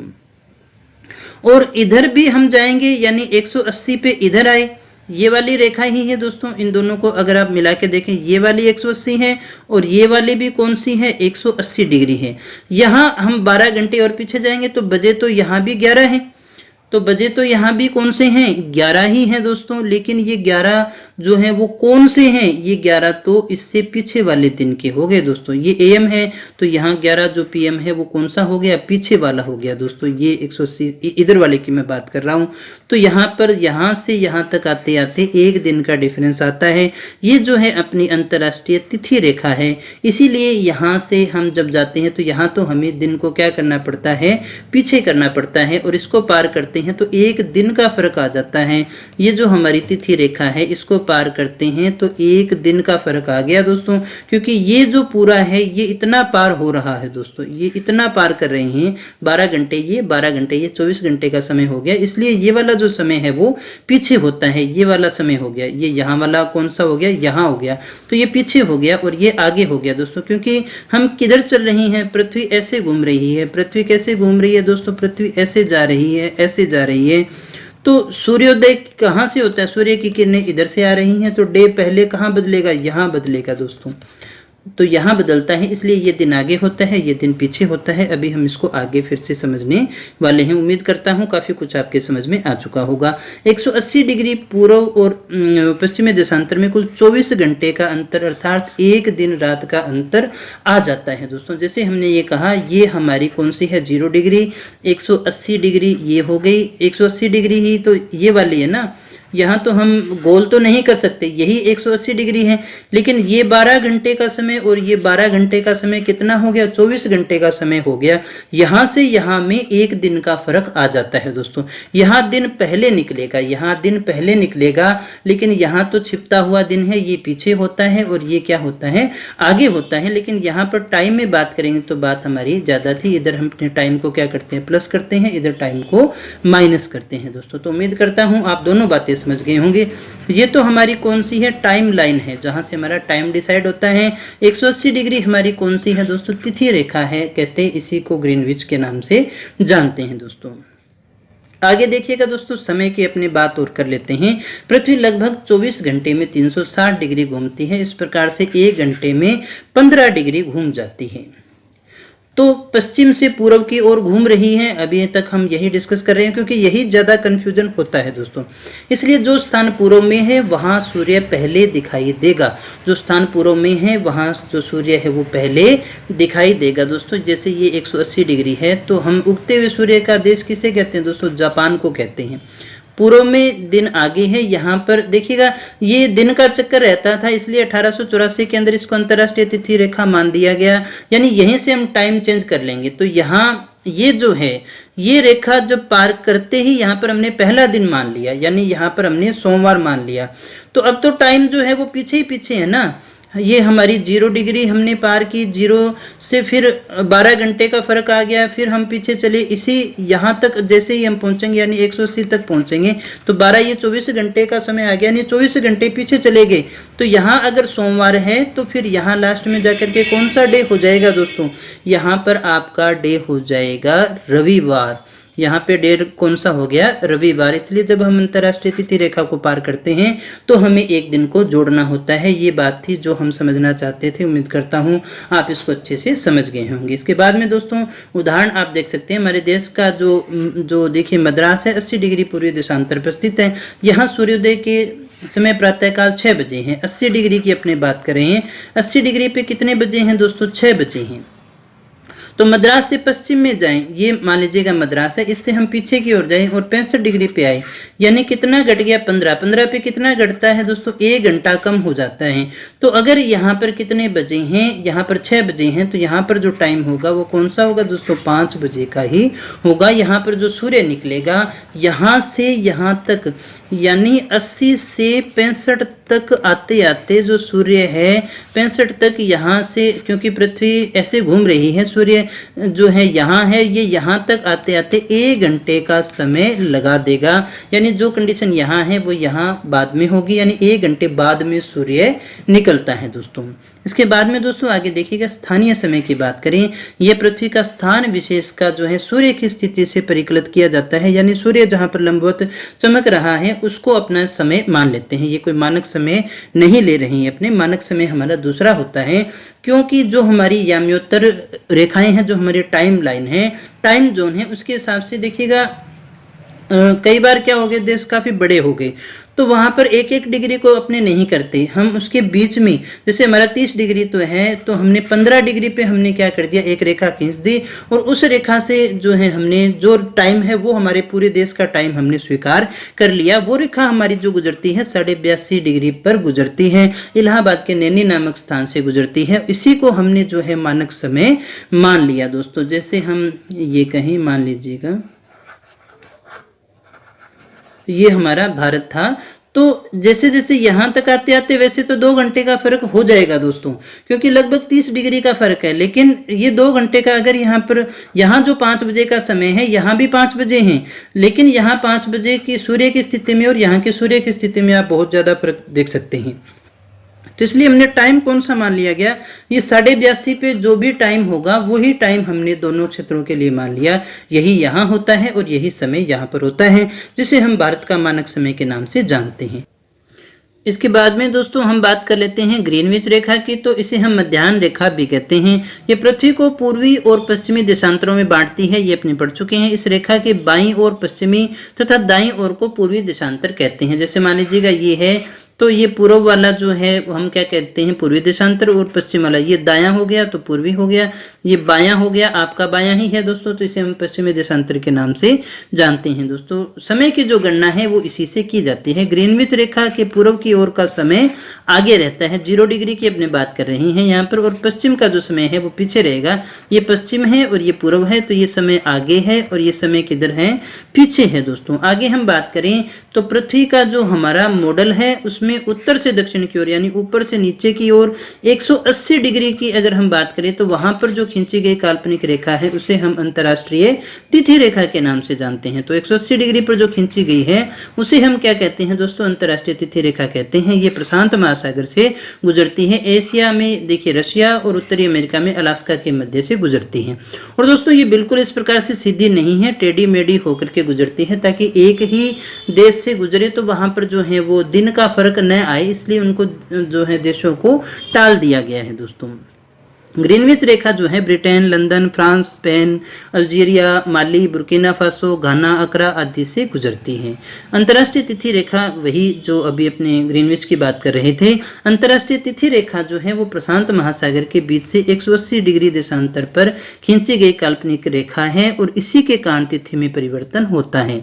0 डिग्री देशांतर अथवा ग्रीनविच माध्य से 180 डिग्री तक जाने पर 12 समय पेटियों से गुजरना पड़ता है और पूर्व की ओर जाने पर भी 12 घंटे आगे, पूर्व की ओर जाएंगे तो 12 घंटे आगे हो गए, पश्चिम की ओर जाएं तो 12 घंटे पीछे, यानी 12 ये और 12 ये, यानी 24 घंटे का जो फर्क है वो यहाँ से यहाँ तक आ जाता है। ये जो अंतर था इसको मिटाने के लिए जो है हमने इसी कारण से 180 डिग्री पर जाएं तो ये दो अलग अलग दिन थे, ये इधर गए दोनों यहाँ पर पहुंचे तो ये दिनों का चक्कर हो जाता था दोस्तों। तो दो अलग अलग दिवस के मिलने से होने वाली परेशानी को समाप्त करने के लिए वाशिंगटन में 1884 में एक सभा हुई और इसमें 180 पर एक जो है अंतर्राष्ट्रीय तिथि रेखा का निर्धारण किया गया कि यहीं से जो है हम दिन की शुरुआत मानेंगे, यहाँ से जो है हमारा यहाँ से दिन स्टार्ट हो जाएगा, इधर नया दिन होगा और इधर कौन सा दिन होगा दोस्तों, पुराना दिन होगा दोस्तों। पृथ्वी के मॉडल पर उत्तर से दक्षिण की ओर 180 डिग्री पर खींची गई काल्पनिक रेखा है, ये अभी अपने डिस्कस कर चुके हैं, वही बात है। ये आपकी अंतर्राष्ट्रीय तिथि रेखा है, इसको आप देख सकते हैं। ये जो हमारा देखिए रसिया रह गया, अलास्का रह गया, इसके बीच से ही गुजर रही है और इन दोषों को टाल दिया गया है, कहीं बीच में से न गुजरे। इनसे पूछा गया आप कौन से में रहना चाहिए, पूर्वी में या फिर पश्चिमी में, उसी हिसाब से देखो यहाँ पर जो है इसका निर्धारण किया गया है। ये हमारी वास्तविक अंतर्राष्ट्रीय तिथि रेखा है, यहाँ भी आप इसको समझ सकते हैं, देख सकते हैं। ये हमारा अलास्का है, ये हमारा साइबेरिया है। अगर हम इसको सीधी निकाल देते तो यहाँ और यहाँ पर जो है वो दिन में अंतर आ जाता। यहाँ अगर रविवार होता तो यहाँ सोमवार होता, एक ही कंट्री में 2 बार हो जाते दोस्तों, इसलिए इसको यहाँ से निकाल दिया गया, इधर से काट दिया गया दोस्तों। जो अभी अपने डिस्कस कर रहे थे कि यहाँ क्या होगा, यहाँ से हमने दिन की शुरुआत मानी है, उगते हुए सूर्य के देश के हिसाब से याद कर सकते हैं। यहाँ सोमवार है तो ये धरती का मतलब इस साइड से घूम करके आपको ऐसे आना है।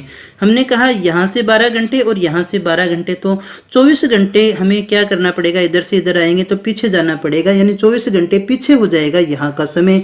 यहाँ पर सोमवार है तो यहाँ पर रविवार होगा दोस्तों, यानी इधर से इधर जाएंगे तो आपको एक दिन क्या करना पड़ेगा, प्लस करना पड़ेगा। ऐसा क्वेश्चन आपसे बहुत बार परीक्षा में पूछा जा सकता है, इसको आपको अच्छे से याद रखना है दोस्तों। यह रेखा जो है वो बेरिंग सागर से गुजरती है, अंतर्राष्ट्रीय तिथि रेखा। साइबेरिया को विभाजित होने से बचाने के लिए इस रेखा को पूर्व की ओर बाईं ओर मोड़ा गया है। फिर अलास्का को विभाजित होने से बचाने के लिए इसे पश्चिम में दाईं ओर भी मोड़ा गया है, फिर वापस बाईं ओर, फिर दाईं ओर मोड़ा गया है दोस्तों। यहाँ आप इसको देख भी सकते हैं, बाईं बाईं बाईं दाईं, इस प्रकार से इसको मोड़ा गया है दोस्तों। आगे हम बात करें, ग्रीनविच रेखा के दोनों तरफ एक दिन का अंतर आता है। अगर यह देश किसी से गुजरती तो वहां 2 तिथियां होती, इसलिए ये जो है इसको टेढ़ा मेढ़ा किया गया है।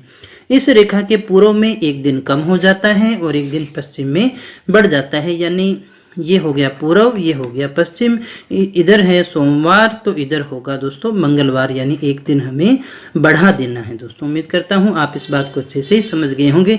ये हमारी अंतर्राष्ट्रीय जो है टाइम लाइन थी, यहाँ से आप इसको देख सकते हैं। टाइम लाइन से इधर 12 घंटे और इधर कौन सा हो गया 12 घंटे, इधर प्लस होता है, इधर जो टाइम है वो हमारा माइनस की तरफ चलता है दोस्तों। तो उम्मीद करता हूँ आप सारी बातों को अच्छे से समझ गए होंगे।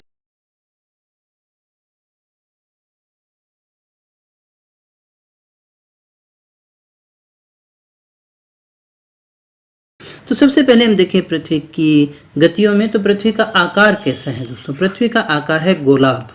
गोलाभ का मतलब क्या हुआ दोस्तों, ध्रुवों पर तो ये क्या है चपटा है और विषुवत क्षेत्र पर ये क्या है विस्तृत है, यानी यहाँ से इसकी चौड़ाई ज्यादा है, यहाँ से चपटा भी है दोस्तों। बिल्कुल गोल गेंद की तरह ये नहीं है। इसकी आकृति के लिए गोलाभ शब्द का प्रयोग किया जाता है दोस्तों। अब हम कहें ये ऐसा क्यों है, ये पृथ्वी का आकार ऐसा क्यों हो गया, तो इसका कारण ये है कि पृथ्वी में क्या होता है दोस्तों घूर्णन। पृथ्वी जो है वो अपने अक्ष के ऊपर क्या कर रही है दोस्तों, घूर्णन कर रही है, पश्चिम से पूर्व की ओर घूमती है। और जब देखिएगा कोई चीज जो है वो ऐसे वृत्ताकार पथ में चलती है तो उसके ऊपर एक बल भी लगता है दोस्तों, केंद्र से एक अपकेंद्रीय बल लगता है, जिसके कारण पृथ्वी भूमध्य रेखीय क्षेत्र में क्या हो गई है दोस्तों, विस्तृत हो गई है। हमने कहा केंद्र से जो बाहर की ओर बल लगता है उसके कारण क्या होता है, पृथ्वी जो है भूमध्य रेखीय क्षेत्र में ज्यादा विस्तृत हो गई है। इस बल के कारण ही ये यहाँ से ध्रुवों पर तो चपटी हो गई है दोस्तों और भूमध्य रेखा पर ज्यादा विस्तृत हो गई है दोस्तों। इस तरह से हम पृथ्वी का आकार देखते हैं ना, यहाँ पर विषुवत रेखा पर ये क्या है थोड़ी विस्तृत ज्यादा है।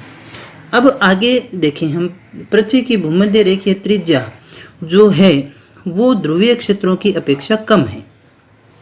ये जो त्रिज्या है पृथ्वी की जो है ध्रुवीय क्षेत्रों पे तो कम हो गई, यहाँ पर ज़्यादा है क्योंकि यहाँ से चौड़ाई ज़्यादा होगी दोस्तों। इसलिए भूमध्य रेखीय जो हमारा क्षेत्र है इसके अंदर गुरुत्वीय बल क्या होता है, कम लगता है, और ध्रुवीय क्षेत्र में क्या होता है, ज़्यादा होता है दोस्तों। क्योंकि ये दूरी ज़्यादा है तो यहाँ पर जो होगी उसको बल कम लगेगा, लेकिन ये दूरी कम है इसलिए क्या होगा, ध्रुवीय क्षेत्र पर बल जो है वो अधिक लगता है। यहाँ से क्या है, विस्तृत ये ज़्यादा है दोस्तों, इसलिए यहाँ पर गुरुत्वीय बल कम होता है। और आपने देखा होगा जो भी रॉकेट वगैरह छोड़े जाते हैं वो समुद्री किनारा जो हमारा जो किसी भी महाद्वीप का किनारा है वहाँ से छोड़े जाते हैं और यहीं पर छोड़ते हैं। क्या कभी आपने सुना ये कि भी किसी भी रॉकेट को छोड़ने के लिए हम ध्रुवों पे गए हों दोस्तों, तो वहां पर हम इसका उपयोग नहीं करते हैं।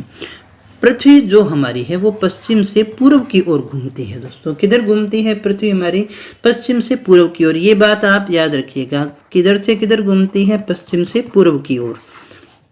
चाहे वो परिभ्रमण गति हो चाहे परिक्रमण गति हो, दोनों के अंदर उत्तर आपका सेम ही रहेगा। पृथ्वी हमारी पश्चिम से पूर्व की ओर ही घूम रही है। उम्मीद करता हूँ ये बात आप अच्छे से समझ गए होंगे। अब देखिएगा, अगर हम बात करें पृथ्वी की गतियाँ कितनी होती हैं, तो पृथ्वी की दो प्रकार की गतियाँ हैं। एक परिभ्रमण गति है और दूसरी आती है परिक्रमण गति। बड़ी आसान भाषा में आप अगर एक को समझ लेंगे दोनों में से किसी में भी दिक्कत नहीं होती। ये क्या है दोस्तों, परिक्रमा। आप इसको इस तरह से समझिएगा, परिक्रमा। आप देखिएगा मंदिर में जाते हैं और मंदिर में जाकर के ये यहाँ पर देखिएगा मूर्ति बनी हुई है, इसके चारों ओर एक देखिए दीवार होती है। ये मंदिर की बाहरी दीवार आ गई, ये आपका मंदिर का द्वार आ गया। यहाँ से आपने जो मूर्ति के दर्शन किए तो उसके बाद में आप क्या करते हैं, यहाँ से परिक्रमा करते हैं कि नहीं करते हैं दोस्तों। तो यहाँ से आप परिक्रमा किसके चारों ओर करते हैं, इस मूर्ति के चारों ओर करते हैं। तो परिक्रमा जो होती है वो किसी चीज के चारों ओर होती है। तो पृथ्वी की परिक्रमण गति कौन सी होगी, ये सूर्य हो गया, तो सूर्य के चारों ओर जो गति होगी वो गति कौन सी होगी दोस्तों, परिक्रमण हो गई। यानी सूर्य के चारों ओर जो गति होगी वो तो कौन सी होगी, परिक्रमा कर रही है, इसलिए हम इसे परिक्रमण गति के नाम से जानते हैं। और परिभ्रमण का मतलब क्या हुआ दोस्तों, अपने अक्ष या धुरी पर घूमना। पृथ्वी की दो गतियां हैं, एक तो वो अपने अक्ष, इस अक्ष पर घूम रही है या अपनी धुरी पर घूम रही है दोस्तों, साथ ही साथ वो इसके चक्कर भी लगा रही है। यहाँ मान लीजिएगा आपकी पृथ्वी है तो ये ऐसे भी घूम रही है और ये ऐसे भी घूम रही है, दो गतियाँ इसकी संभव होंगी दोस्तों। वापस समझ लीजिएगा, जैसे मान लीजिएगा ये हमारा सूर्य रह गया, पृथ्वी यहाँ है, ये अगर इसके चक्कर लगा रही है, इसके चारों ओर घूम रही है, तो साथ ही साथ ये अपने अक्ष पर भी घूम रही है। जैसे लट्टू आपने देखा होगा अपने अक्ष पर घूमता है। चक्री आपने बच्चों के समय देखी होगी, जब आप छोटे बच्चे थे तो आप घुमाया करते थे, अक्ष पे वो घूमती थी, वैसे भी घूम रही है और साथ ही साथ वो गति भी किया करती थी। देखिएगा लट्टू ऐसा तो है नहीं कि एक जगह आपने खड़ा किया वहीं घूमता रहेगा, वो आगे चलता भी है।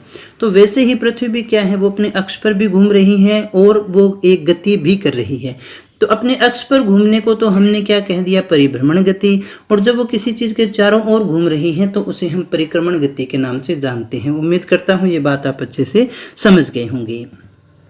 पृथ्वी की धुरी या अक्ष किसे कहते हैं, अब हम इसको समझ लेते हैं, क्योंकि अभी हमने बात की कि पृथ्वी जो है अपनी अक्ष या धुरी पर घूम रही है दोस्तों।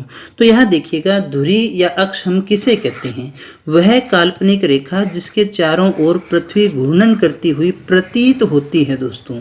हमने कहा कोई ऐसी धुरी है नहीं कि जिसके चारों तरफ घूम रहे हैं। अगर हम ऐसा सोचें कि पृथ्वी के अंदर कहीं ऐसी धुरी या लकड़ी बनी हुई होगी, ऐसा कुछ नहीं है। ये एक काल्पनिक रेखा है और हम ऐसा मानते हैं कि पृथ्वी इसके चारों तरफ घूम रही है, घूमती हुई हमें प्रतीत होती है। उसे हम क्या कहते हैं, धुरी या फिर अक्ष कहते हैं। उस काल्पनिक रेखा को कहते हैं, जैसे मान लीजिएगा ये हमारी काल्पनिक रेखा है कि इसके चारों ओर जो है ये घूम रही है, तो इसे हम, इस काल्पनिक रेखा को हम क्या कहते हैं, दूरी कहें चाहे अक्ष कहें, दोनों एक ही बात है दोस्तों। पृथ्वी की दूरी लंबवत से कितनी झुकी हुई है? 23.5 डिग्री झुकी हुई है। इधर ऊपर से अगर हम बात करें दोस्तों तो ये कितनी झुकी हुई है? 23.5 डिग्री। इस झुकाव को ही हम पृथ्वी का क्या कहते हैं? अक्षीय झुकाव कहते हैं। अगर आपसे पूछा जाए लंब से कितनी झुकी हुई है? 23.5 डिग्री। दोस्तों पूरा समझ में आ जाएगा, आपको घबराने की आवश्यकता नहीं है। जैसे ये हमारा क्या हो गया? लंब हो गया पृथ्वी का, ये पृथ्वी का कक्षीय समतल हो गया दोस्तों। तो लेकिन ये हमारी क्या है दोस्तों? ये धुरी हो गई ना, उत्तरी ध्रुव और दक्षिणी ध्रुव। इसे हम क्या कहते हैं दोस्तों? अक्ष कहते हैं, या फिर हम इसे क्या कह सकते हैं? धुरी कह सकते हैं। तो ये देखिएगा, ये जो अपने कक्षीय जो लंब है उससे कितनी झुकी हुई है? 23.5 डिग्री। तो फिर ये यहाँ से जो है पृथ्वी के कक्षीय समतल से कितनी झुकी हुई है? 66.5 डिग्री झुकी हुई है। ये टोटल 90 डिग्री है, इसमें से आप आराम से निकाल लेंगे। इतना जोड़ घटाव तो उम्मीद करता हूँ आपको आता होगा दोस्तों। तो इसलिए कर्क रेखा यहाँ हो गई, विषुवत रेखा यहाँ हो गई, मकर रेखा यहाँ हो गई। ये ऐसे नहीं है, सीधी नहीं है दोस्तों। हम बनाते समय इनको ऐसा बनाते जरूर हैं, लेकिन ये वास्तव में कैसी मानी गई है? इस प्रकार से ही। इसीलिए तो जब सूर्य की किरणें पड़ती हैं तो कर्क अयनांत और मकर अयनांत विषुव के बारे में अपने बात करते हैं दोस्तों। उम्मीद करता हूं आप पृथ्वी की धुरी को अच्छे से समझ गए होंगे। तो ये जो देखिए आपका झुकाव है, ये कौन सा झुकाव हो गया? लंबवत हो गया। और अगर आपसे पृथ्वी का कक्षीय समतल झुकाव पूछे तो वो कितना हो गया? 66.5 डिग्री। 90 में से घटाएंगे तो इतना आपके पास में आ जाएगा। और ये काल्पनिक रेखा है जिसे हम अक्ष या धुरी के नाम से जानते हैं। इसके बाद में दोस्तों आगे बढ़ें और हम देखें परिभ्रमण गति किसे कहते हैं। तो यहाँ देखिएगा, पृथ्वी अपनी धुरी के चारों ओर गति करती है जिसे हम परिभ्रमण गति कहते हैं। उम्मीद करता हूँ ये अभी तक आप समझ चुके हैं। अपनी धुरी या अक्ष के चारों ओर जो घूर्णन करती है उसे हम परिभ्रमण गति कहते हैं। इसे दैनिक गति भी कहते हैं क्योंकि इससे दिन और रात बनते हैं। ये दैनिक गति है, 24 घंटे में पूरा कर लेती है दोस्तों। पृथ्वी पश्चिम से पूर्व की ओर घूमती है, ये आपको अच्छे से याद रखना है। पृथ्वी किधर से किधर घूमती है दोस्तों? पश्चिम से पूर्व की ओर घूमती है, जिसे परिभ्रमण गति के नाम से जानते हैं। पृथ्वी एक परिभ्रमण में 23 घंटे 56 मिनट और 4 सेकंड का समय लेती है। ये आपको याद रखना है, पूछा जा सकता है। इसको राउंड फिगर में अपने 24 बोल सकती हैं, लेकिन 23 घंटे 56 मिनट और 4 सेकंड का समय लगता है दोस्तों। तो परिभ्रमण किसे कहते हैं? परिभ्रमण गति अपनी धुरी या अक्ष के चारों ओर घूमना, अपने अक्ष पर घूमना जो है उसे हम परिभ्रमण कहते हैं। और अक्ष पर कैसे घूमती है दोस्तों? ये अपना पश्चिम है और ये अपना पूर्व है। पश्चिम से पूर्व की ओर घूमती है और ये घूमने में कितना समय लेती है? 23 घंटे 56 मिनट और 4 सेकंड का समय ये ले लेती है दोस्तों। तो यहाँ आप इसको अच्छे से देख सकते हैं दोस्तों, ऐसे घूमती है ये। इसका रोटेशन मोशन कहते हैं अपने इसको इंग्लिश के अंदर। तो ये कौन सी है? ये परिभ्रमण गति है दोस्तों। इस प्रकार से ये घूमती है। उम्मीद करता हूँ ये हमारा हो गया घूर्णन। उम्मीद करता हूँ ये बात आप समझ गए होंगे। आगे यहाँ भी आप इसको देख सकते हैं, ये हमारी घूर्णन गति है, ऐसे घूम रही है। चित्र में आप अच्छे से देख सकते हैं दोस्तों, ये हमारी इधर जा रही है, यानी पश्चिम से कहाँ जा रही है दोस्तों? पूर्व की ओर जा रही है। यही हमारी परिभ्रमण गति होती है। अब देखिएगा, हम समझें कि इसके प्रभाव क्या होते हैं, इसके इफेक्ट क्या होते हैं, हम इसको क्यों पढ़ रहे हैं। तो दोस्तों सबसे पहली बात कि जो पृथ्वी है पश्चिम से पूर्व की ओर परिभ्रमण करती है, इसी के कारण हमें सूर्य जो है पूर्व से उदय होता हुआ दिखाई देता है और पश्चिम में अस्त होता है दोस्तों। पश्चिम से पूर्व की ओर घूम रही है, इधर पश्चिम है दोस्तों, इधर पूर्व की ओर जा रही है दोस्तों। तो सूर्य तो अपनी जगह ही है, लेकिन यहाँ पर हम घूम रहे हैं तो घूमते समय ये हमारे सामने आ जाता है, इसलिए हमें पूर्व से उदय होता हुआ दिखाई देता है दोस्तों। और पश्चिम में क्या होगा? अस्त होता हुआ दिखाई देगा। परिभ्रमण गति के कारण ही क्या बनते हैं दोस्तों? दिन और रात। यही प्रश्न आपसे सबसे ज्यादा पूछा जाता है। परिक्रमण गति के कारण देखिएगा ऋतुएं बनती हैं, मौसम बनते हैं, और परिभ्रमण गति के कारण दिन व रात बनते हैं दोस्तों। दिन और रात मिलाकर के दिन यानी 24 घंटे पूरे होते हैं। तो 24 घंटे में कौन सी गति होती है? परिभ्रमण होती है। इस प्रकार से भी आप इसको याद रख सकते हैं। भाई देखिएगा 24 घंटे लगे, 24 घंटे में क्या आए? दिन और रात आए, और 24 घंटे में दिन और रात पूरे हो गए। तो मतलब क्या हुआ दोस्तों? दिन और रात किससे बन रहे हैं? 24 घंटे से बन रहे हैं। और 24 घंटे में देखो वो सूरज के चारों ओर तो घूम नहीं सकती, वो अपने अक्ष पे ही घूम सकती है। तो अपने अक्ष पर घूमती है, उसे हम क्या कह रहे थे? परिभ्रमण गति के नाम से जान रहे थे दोस्तों। वह काल्पनिक वृत्त जो दिन और रात वाले स्थान को अलग करता है उसे हम प्रदीप्त वृत्त के नाम से जानते हैं। काल्पनिक वृत्त है दोस्तों, यहाँ आगे डायग्राम में भी अपने इसको देख लेंगे। इसके अलावा देखिएगा दोस्तों, जो प्रभाव पड़ता है वो पश्चिम से पूर्व की ओर गति के कारण ही नक्षत्रों और तारों के भी हमें घूमने की जो अपनी दिशा है वो पूर्व से पश्चिम की ओर दिखाई देती है। क्योंकि हम पश्चिम से पूर्व की ओर जा रहे हैं, ये यहाँ है, तो हमें ये इधर से आते हुए अपने को दिखाई देंगे कि जो तारों की गति है वो पूर्व से पश्चिम की ओर है, लेकिन हमारी गति वास्तव में कौन सी है? पश्चिम से पूर्व की ओर। ये भी इसका परिभ्रमण का ही एक प्रभाव है दोस्तों। तो यहाँ आप देख सकते हैं, ये आपका दक्षिणी ध्रुव है, ये उत्तरी ध्रुव है। ये जो रेखा हो गई जहाँ दिन और रात अलग होती हैं, यहाँ से देखिएगा सूर्य की किरणें पड़ती हैं जो सूर्य के सामने है, जो सूर्य के सामने है वहां पर तो क्या हो गया दोस्तों? दिन हो गया। जो सूर्य के पीछे है वहां पर क्या हो गई? रात हो गई। ये छाया का क्षेत्र ही तो है ना, और है ही क्या इसमें? ये जो रेखा है यहाँ पर दिन और देखिए सूर्य का प्रकाश यहीं तक पहुंच पा रहा था, इसलिए यहाँ तक रोशनी थी।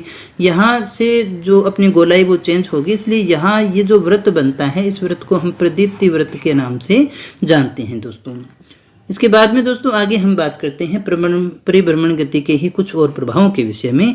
इसी गति के कारण ही भूमध्य रेखीय क्षेत्रों में अधिक उभार है और ध्रुवों पर चपटापन है। हमने कहा पृथ्वी ऐसी क्यों है? कोई भी कैसा भी हो सकता है, लेकिन वो क्यों होता है उसका कोई ना कोई कारण है दोस्तों। तो पृथ्वी अगर ऐसी है तो उसका कारण ये है कि पृथ्वी परिभ्रमण कर रही है, इसीलिए भूमध्य रेखीय क्षेत्रों में उसका जो उभार है वो ज्यादा है और ध्रुवों पर हमें चपटापन देखने को मिलता है। इसके कारण ही देखिएगा हवाओं और धाराओं की दिशा में भी बदलाव होता है। ये हवाएं जब अपनी पढ़ेंगे, पवन वगैरह सिलेबस में है, तो फिर उनको अच्छे से और भी समझ लेंगे। क्योंकि ये गति के कारण ही, जैसे ये गति इस तरह से है तो हवाएं और जो जल की धाराएं हैं उनमें भी परिवर्तन होता है दोस्तों।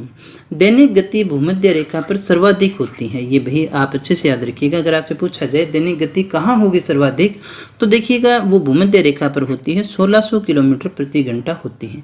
जैसे जैसे ऊपर अपने जाते जाते हैं 45 डिग्री पर जाकर के कम हो जाएगी और ध्रुवों पर जाकर के ये लगभग शून्य हो जाएगी दोस्तों। जैसे मान लीजिएगा ये है, इसको आप इस तरह से बांट लीजिएगा। तो यहाँ पर क्या होगी दोस्तों? सबसे ज़्यादा, फिर 45 पे जाएंगे तो धीरे धीरे जो है वो कम होती चली जाएगी। यहाँ पर आते आते कितनी होगी? लगभग शून्य ही हो जाती है। इसके बाद में देखिएगा दोस्तों, पृथ्वी पर अक्षीय ये जो झुकाव है उसके कारण ही उत्तरी और दक्षिणी ध्रुव जो हैं बारी बारी से सूर्य के सामने आते हैं, जिससे कि दोनों गोलार्धों में अलग अलग ऋतुओं का आनंद प्राप्त होता है दोस्तों। इसी के कारण क्या होता है दोस्तों, ये इस प्रकार से झुकी हुई है ना, और ये इस प्रकार से है, तो ये जो क्षेत्र है यहीं तक सामने रह पाता है सूर्य। तो यहाँ पर 6 महीने के लिए आता है, यहाँ पर 6 महीने के लिए आता है, और ये स्थिति बदलती रहती है, झुकाव के कारण ही बदलती रहती है दोस्तों। अन्यथा अगर ऐसा नहीं होता तो फिर सारी कंडीशन एक जैसी होती। इसी के कारण यहाँ 6 महीने का दिन, 6 महीने का रात, और इसी के कारण हम जो है अलग अलग ऋतुओं का आनंद लिया करते हैं दोस्तों। यदि झुकाव नहीं होता तो पृथ्वी पर क्या होता? दिन और रात बराबर होते और विभिन्न ऋतुओं का बनना भी क्या होता? असंभव होता। तो यहाँ से आपसे जो प्रश्न पूछा जा सकता है, निम्न में से परिभ्रमण गति का कौन सा प्रभाव है या नहीं है, तो सबसे पहला प्रभाव ये था दोस्तों कि इससे क्या होता है? दिन और रात बनते हैं। दूसरा कि पृथ्वी की जो आकृति है उसका कारण भी हम यही मानते हैं। तीसरा हम लेंगे हवाएं और धाराएं हैं वो इसके कारण देखिए बदल जाती हैं। इसके कारण ही देखिएगा अलग अलग गोलार्धों में हमें अक्षीय झुकाव के कारण देखिएगा अलग अलग जो हमारे गोलार्ध हैं उनमें ऋतुओं का आनंद प्राप्त होता है दोस्तों। उम्मीद करता हूँ ये परिभ्रमण गति आप अच्छे से समझ गए होंगे दोस्तों। इसके बाद में हम बात कर लेते हैं कोरियोलिस बल के विषय में दोस्तों, जो कि घूर्णन गति के कारण ही बनता है। और इस घूर्णन गति के कारण ही देखिएगा क्या होगा, ये हमारा उत्तरी गोलार्ध है। ये हमारा कौन सा है दोस्तों? उत्तरी गोलार्ध है, और ये हमारा दक्षिणी गोलार्ध है। तो ये ऐसे हैं। तो इसी के कारण क्या होता है दोस्तों, ये इधर जा रही हैं और ये इधर जा रही होती है दोस्तों। हवाएं इस कोरियोलिस जो इसकी गति है दोस्तों, इसी के कारण ही, पृथ्वी की घूर्णन गति के कारण ही जो है बल उत्पन्न होता है, उसे हम कोरियोलिस बल के नाम से जानते हैं। और इसको जानना इसलिए आवश्यक है, इसी के कारण दोस्तों उत्तरी गोलार्ध में कोई भी वस्तु जो होगी जिसमें विशेषतः हवा ले सकते हैं अपने, वो अपने दाईं ओर मुड़ती है और दक्षिणी गोलार्ध में अपने बाईं ओर मुड़ जाती है। इसीलिए आप पवने देखोगे तो इस प्रकार से जो है आगे से आगे जाकर के पवने और धाराएं हैं वो इस तरह से चलती हैं दोस्तों। उसका कारण हम कोरियोलिस बल भी लेकर के चलते हैं। तो ये जो बल है वो किस कारण उत्पन्न होता है, घूर्णन गति के कारण उत्पन्न होता है। ये अपना नॉर्थ पोल रह गया, ये साउथ पोल हो गया।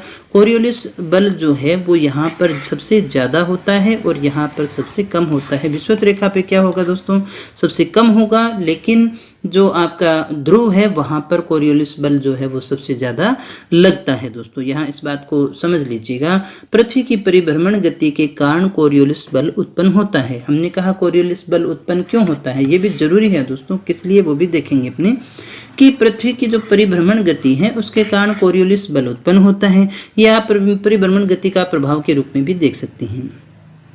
अब ये करता क्या है, मुक्त रूप से कोई वस्तु अगर गति कर रही है तो उसकी दिशा में परिवर्तन करने की ताकत रखती है।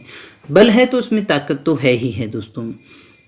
और इसी के कारण उत्तरी गोलार्ध में जो वस्तुएं या पवने हैं वो अपने दाईं ओर मुड़ जाती है तथा दक्षिणी गोलार्ध में बाईं ओर।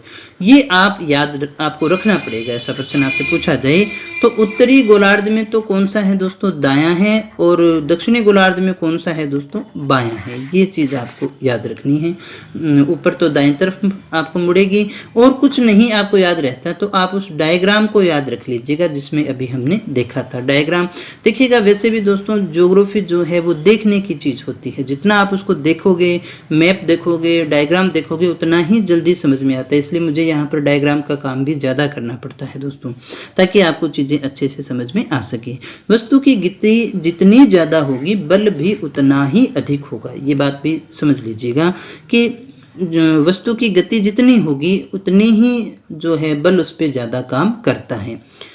जितनी उसकी क्या होगी दोस्तों, स्पीड जो है वो ज्यादा होगी, उतना ही जो कोरियोलिस फोर्स है वो क्या होगी, ज्यादा होगी। तो ये इसके दोस्तों समानुपाती अपने कह सकते हैं। सर्वाधिक कोरियोलिस बल जो है वो ध्रुवीय क्षेत्रों में होता है और न्यूनतम जो है वो कहाँ पर होता है, विषुवत रेखीय क्षेत्रों में होता है। अब यहाँ पढ़ने से शायद न याद रहे, लेकिन हमने डायग्राम में क्या देखा था, मैक्सिमम कहाँ था, ऊपर था, और विषुवत रेखीय क्षेत्रों में इसका मान जो है वो कैसा होता है, 0 होता है। अब यहाँ ध्यान रखने वाली बात है, इसके कारण वस्तु की दिशा में परिवर्तन तो होता है लेकिन वस्तु की गति में किसी प्रकार का परिवर्तन नहीं होता। ये बात आप अच्छे से समझ लीजिएगा। हमने क्या कहा, वस्तु की दिशा में तो परिवर्तन होता है लेकिन वस्तु की गति में किसी प्रकार का कोई परिवर्तन नहीं होता है दोस्तों। तो ये था कोरियोलिस बल, हमें पढ़ना पड़ेगा क्योंकि इसी के कारण देखिए आगे हमें पढ़ना है चक्रवात और प्रतिचक्रवात, हमारे सिलेबस में दे रखे हैं। चक्रवात और प्रतिचक्रवात जो है वो कोरियोलिस बल के कारण उत्पन्न होते हैं, इसका ये भी एक कारण होता है। इसके बाद में दोस्तों आगे हम बात करते हैं पृथ्वी की परिक्रमण गति के संबंध में। परिक्रमण गति क्या कही थी हमने, सूर्य के चारों ओर जो गति होती है हम उसे परिक्रमण गति के नाम से जानते हैं। पश्चिम से पूर्व की ओर ये चलती है दोस्तों। तो यहाँ आप इसको देख लीजिएगा, ये जो आपने करक और मकर रेखा पर सूर्य होता है उसे अपने अयनांत कहते हैं, और जब ये भूमध्य रेखा पर होता है तो हम इसे विषुव के नाम से जानते हैं। इस डायग्राम को अच्छे से देखेंगे तो समझ जाएंगे। ये हमारे सूर्य देवता हैं दोस्तों। ये कंडीशन है हमारी 21 जून, 21 मार्च, 22 दिसंबर और ये 23 सितंबर। ये आपको अच्छे से याद रखनी पड़ेगी। हम 21 जून की बात करें तो करक रेखा पर जो है हमारा सूर्य सीधा चमकेगा, क्योंकि ये लास्ट कंडीशन होती है, करक के बाद में ये नीचे आना शुरू हो जाएगा दोस्तों। तो ये कहाँ चमकता है, करक रेखा पर सीधा चमकता है। तो उत्तरी गोलार्ध में जो है क्या होगी दोस्तों, गर्मी होगी, तो इसलिए हम इसे ग्रीष्म अयनांत के नाम से जानते हैं। उत्तरी गोलार्ध के हिसाब से अगर अपने देखें तो दक्षिणी गोलार्ध वाले अपने हिसाब से देखेंगे दोस्तों, तो हमारे यहाँ कर्क रेखा पर ये चमकती है, इसलिए हमने इसे क्या कहा, ग्रीष्म अयनांत कहा। अब देखिएगा दिन बड़ा होगा कि छोटा होगा, इस समय दिन बड़ा होता है और रातें छोटी होती हैं। उत्तरी गोलार्ध में क्या होगा, गर्मी ज़्यादा है। अब यहाँ सारी कंडीशन कैसी होगी, विपरीत हो जाएगी दोस्तों। यहाँ पर क्या होगा दोस्तों, इस समय बिल्कुल उल्टा होगा, यहाँ सर्दी होगी। कौन से गोलार्ध में, ये इसका जो विपरीत है दोस्तों, क्योंकि मकर रेखा नीचे रहेगी दोस्तों। तो यहाँ पर दोस्तों क्या होगा, पिछला हिस्सा रह गया, इसलिए जो दक्षिणी गोलार्ध है, अगर यहाँ बहुत गर्मी है तो यहाँ सर्दी होगी, यहाँ सर्दी है तो ऊपर गर्मी होगी दोस्तों, उल्टा चलता है ये हमेशा। तो 21 जून को अपने ग्रीष्म अयनांत के नाम से जानते हैं। 23.5 डिग्री कर्क रेखा हमारी होती है, यहाँ इतना ही हमें याद रखना था। फिर ये आगे चले तो जून के बाद में देखिए क्या आया, सितंबर में देखिए विषुवत रेखा पर आ गया है, इसलिए हम इसे विषुव कहते हैं दोस्तों, और ये शरद विषुव के नाम से जाना जाता है। ये दोनों ही विषुव है दोस्तों, विषुवत रेखा होने के कारण। इसके बाद में देखिएगा दोस्तों फिर आता है अपना शीत अयनांत। शीत अयनांत इसलिए कि सूर्य कहाँ पहुंच गया, सूर्य की किरणें मकर रेखा पर है, कर्क रेखा कहाँ रह गई दोस्तों, ऊपर रह गई, तो कर्क रेखा तक सूर्य नहीं पहुंच पाता है। तो कर्क रेखा में क्या हो गया, हमारे वाले उत्तरी गोलार्ध जो है उसमें तो क्या हो गई, शीत ऋतु हो गई, लेकिन दक्षिणी गोलार्ध में क्या होगी, गर्मी होगी। जैसा हमारा यहाँ था वो इस दिन होता है दोस्तों, उल्टा हो गया। हमारे देखिए दिसंबर में क्या होती है, सर्दी होती है, और उधर क्या होती है, गर्मी की। अब देखिएगा इसका सबसे अच्छा एग्जाम्पल अपने ऑस्ट्रेलिया को ले सकते हैं दोस्तों। अब ऑस्ट्रेलिया जो है दक्षिणी गोलार्ध में, और उसकी स्थिति लगभग वैसी ही है जैसी भारत की है दोस्तों। तो जब यहाँ पर हम सर्दियों में देखिएगा 22 दिसंबर में जब होगा हमारा 25 दिसंबर होगा, तो यहाँ तो हमारे क्या होगी, सर्दियाँ होंगी, लेकिन ऑस्ट्रेलिया में क्या होगी दोस्तों, यहाँ देखिएगा सूर्य कहाँ है, मकर रेखा पर है, तो यहाँ पर क्या होगी, देखिए गर्मियों में हम तो जो है बड़ा दिन मनाते हैं, क्रिसमस जो हम मनाते हैं दोस्तों वो तो सर्दियों में मनाते हैं, लेकिन ऑस्ट्रेलिया वाले क्रिसमस को कब मनाते हैं दोस्तों, वहाँ पर तो गर्मी होती है। उम्मीद करके देखिएगा एक ही त्यौहार को दो तरीके से मनाया जा रहा है, खाली ये लोकेशन का फर्क है, ये झुकाव के कारण ही ऐसा हो पा रहा है दोस्तों। फिर 21 मार्च को हमारी ये कंडीशन आ जाती है, इसलिए हम बसंत देखिए विषु मानते हैं, और इसी के कारण ये हमारी ऋतुएं बनती हैं, गर्मी और सर्दी की ऋतुएं बनती हैं। अब कर्क रेखा पर नहीं है, इसलिए हमारे यहाँ कौन सी हो गई, शीत हो गया, इसलिए हम इसे शीत अयनांत के नाम से जानते हैं। उम्मीद करता हूँ ये बात आप अच्छे से समझ गए होंगे। पृथ्वी के परिक्रमण गति हम किसे कहते हैं, तो पृथ्वी द्वारा सूर्य के चारों ओर की जाने वाली परिक्रमा, यानी सूर्य के चारों ओर की गति को ही हम पृथ्वी की परिक्रमण गति के नाम से जानते हैं। पृथ्वी को सूर्य की एक परिक्रमा करने में कितने दिन लग जाते हैं, 365 दिन और 6 घंटे का समय लग जाता है। 365 से 1/4 भी अपने लिख सकते हैं दोस्तों। अब क्या होगा, इससे देखिएगा पृथ्वी जो है ये भी पश्चिम से पूर्व की ओर ही गति कर रही है, हम अध्ययन कर चुके हैं। कितना समय लगता है, 365 दिन और 6 घंटे का समय लगता है उसको एक चक्र पूरा करने में, यानी ये 6 घंटे जो हैं वो बढ़ते चले जाएंगे दोस्तों। 4 साल बाद में 6 चौके 24 घंटे हो गए, यानी एक दिन बढ़ गया, तो इस एक दिन को हम इसमें ऐड कर देते हैं और इसको 366 दिन का वर्ष बना देते हैं, जिसे अपने लीप वर्ष के नाम से जानते हैं। लीप वर्ष में फरवरी जो है वो कितने दिन का होता है दोस्तों, 29 डेज का होता है। ये जो 6 घंटे बढ़े उनसे 4 साल बाद में एक दिन बढ़ गया, इसीलिए तो हम कहते हैं ना कि जो साल है अपने उनमें 4 का भाग जिसमें जाता है वो तो कौन सा होता है, लीप ईयर होता है, अन्यथा नहीं होता। लीप वर्ष का मतलब उसमें दिन 366 है, ये एक दिन बढ़ा, वो कहाँ बढ़ता है दोस्तों, वो फरवरी में ही बढ़ाया जाता है। अक्षीय घूर्णन और परिक्रमण इन दोनों के कारण ही पृथ्वी पर ऋतुओं का निर्माण होता है तथा ध्रुवों पर 6 माह और 6 माह का दिन और 6 माह की रात जो होते हैं वो इसी कारण से होती है। इसके बाद में दोस्तों आगे हम बात कर लेते हैं विषुव की, ये अपने पढ़ भी चुके हैं, उम्मीद करता हूँ अब तक सब कुछ आपके समझ में आ चुका होगा। ऐसी स्थिति देखिए विषुव क्या होता है, ऐसी स्थिति जब सूर्य विषुवत रेखा पर लंबवत चमकता है, यानी ऊपर की जो कंडीशन हमने देखी थी, सूर्य कहाँ था, विषुवत रेखा पे था, तो उसे हम देखिए विषुव कहते हैं। इस समय 12 घंटे का दिन और 12 घंटे की रात होती है। पूरी पृथ्वी पर दिन व रात इस समय क्या होंगे दोस्तों, बराबर होंगे, एक जितने ही होते हैं। बसंत विषु जो है वो कितने को आता है, 21 मार्च को आता है, और शरद विषु जो कितने को आता है वो 23 सितंबर को आता है। ये डे आपको याद रखने पड़ेंगे, यहाँ से प्रश्न आपसे पूछा जा सकता है। अयनांत किसे कहते हैं, जब सूर्य की जो स्थिति है वो 23.5 डिग्री पर होती है तो उसे अयनांत कहते हैं। जब देखिए विषुवत रेखा पर है, इसको याद रखिएगा, इस तरह से विषुवत रेखा पे है तो तय ही तो हटाना है ना अपने को, तब क्या हो गया, विषुव हो गया। और जब हम बात करें 23.5 डिग्री पे है तो वो करक भी हो सकती है, मकर भी हो सकती है। तो करक अयनांत और देखिए मकर अयनांत हो गए। करक पे चमकेगी तो हमारे यहाँ गर्मी होगी तो ग्रीष्म अयनांत हो गया, और मकर पे जाएगी तो हमारे यहाँ पर ठंड होती है दोस्तों, तो शीत अयनांत हो गया। वो अयनांत क्या कहते हैं, जब स्थिति सूर्य जो है 23.5 डिग्री पर होता है तो अयनांत कहलाते हैं। वर्ष में 2 बार यह स्थिति बनती है। ग्रीष्म अयनांत कब आता है दोस्तों, जून में आता है, तो वैसे भी आपको याद रह जाएगा। इस समय उत्तरी गोलार्ध में जो है सबसे लंबा दिन होगा और दक्षिणी गोलार्ध में सबसे लंबी रात होगी दोस्तों, उल्टा होगा। सूर्य जो है इस समय कहाँ चमकता है, कर्क रेखा पर चमकता है। ग्रीष्म अयनांत यानी 21 जून को क्या होगा दोस्तों, सूर्य कहाँ चमकेगा, कर्क रेखा पर 23.5 डिग्री पर, इसलिए हमारे उत्तरी गोलार्ध में सबसे लंबा दिन होगा। अगर हमारे यहाँ लंबा दिन है तो रात हमारी सबसे छोटी हो जाएगी। अब उल्टा हो जाएगा दक्षिणी गोलार्ध में, तो वहां क्या होगा, सबसे लंबी तो रात हो जाएगी, सबसे छोटा दिन हो जाएगा। इसके बाद में देखिएगा दोस्तों, शीत अयनांत की बात करें तो 22 दिसंबर आता है।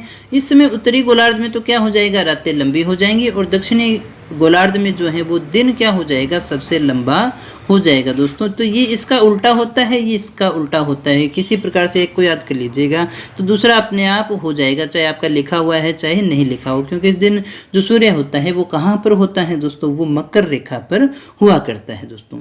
तो दोस्तों इसके बाद में आगे हम बात करते हैं।